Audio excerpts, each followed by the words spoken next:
മഴയുണ്ട്, പ്രത്യേകം ശ്രദ്ധ വേണം. സംസ്ഥാനത്ത് 3 ജില്ലകളിൽ കനത്ത മഴയ്ക്ക് സാധ്യതയുണ്ട്.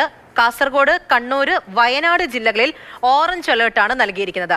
8 ജില്ലകളിൽ യെല്ലോ അലേർട്ടുമുണ്ട്.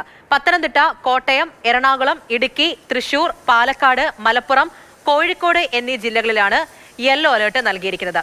മഴ കനത്തതോടുകൂടി പലയിടങ്ങളിലും അനിഷ്ട സംഭവങ്ങളൊക്കെ ഉണ്ടാകുന്നുണ്ട്. കനത്ത മഴയിൽ പാലക്കാട് ദേശീയപാതയിൽ മരം വീണു. പാലക്കാട് കോഴിക്കോട് ദേശീയപാത കാഞ്ഞിരംകുളത്താണ് കൂറ്റൻ മരം വീണത്. പാലക്കാട് കിഴക്കഞ്ചേരിയിൽ വീടിന്റെ മേൽക്കൂര തകർന്നു വീണ് 2 പേർക്ക് പരിക്കേറ്റു. കിഴക്കഞ്ചേരി മരിയപ്പാടം ചന്ദ്രന്റെ വീടാണ് തകർന്നത്. പാലക്കാട് ജില്ലയിലെ വിദ്യാഭ്യാസ സ്ഥാപനങ്ങൾക്ക് കളക്ടർ നാളെ അവധിയും പ്രഖ്യാപിച്ചിട്ടുണ്ട്. ശ്രദ്ധിക്കണം. കോഴിക്കോട് നാദാപുരത്ത് ശക്തമായ മഴയിൽ കിണർ ഇടിഞ്ഞു താഴ്ന്നു. കിണറിന്റെ ചുറ്റുമതിലും മോട്ടോർ പമ്പ് ഉൾപ്പെടെയുള്ള ഭാഗങ്ങളാണ് താഴ്ന്നത്.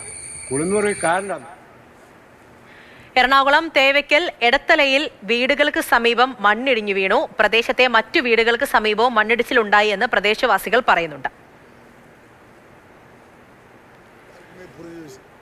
കൊച്ചി ധനുഷ്കോടി ദേശീയപാതയിൽ മരവും മണ്ണും വീണ് വഴിയോര കട തകർന്നു. അനധികൃതമായി പ്രവർത്തിച്ചിരുന്ന കടകളാണ് തകർന്നത്. വയനാട് ബാണാസുര സാഗർ റിസർവോയറിലേക്കുള്ള നീരൊഴുക്ക് വർദ്ധിച്ചതിനെ തുടർന്ന് ഡാമിന്റെ 3ാമത്തെ ഷട്ടറും തുറന്നു. ഇന്നലെ ഉച്ചയ്ക്കും വൈകിട്ടുമായി 2 ഷട്ടറുകൾ തുറന്നിരുന്നു. 3 ഷട്ടറുകളും 40 സെന്റിമീറ്റർ വീതം ഉയർത്തി.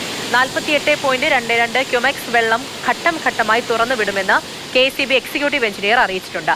50 ക്യുമെക്സ് വെള്ളം വരെ തുറന്നുവിടാനാണ് ജില്ലാ ദുരന്ത നിവാരണ അതോറിറ്റി അനുമതി നൽകിയിരിക്കുന്നത്. പുഴയിലെ ജലനിരപ്പ് 15 മുതൽ 25 സെന്റിമീറ്റർ വരെ ഉയരാൻ സാധ്യതയുള്ളതിനാൽ തീരദേശത്തുള്ളവർക്ക് ജാഗ്രതാ നിർദ്ദേശവും നൽകിയിട്ടുണ്ട്.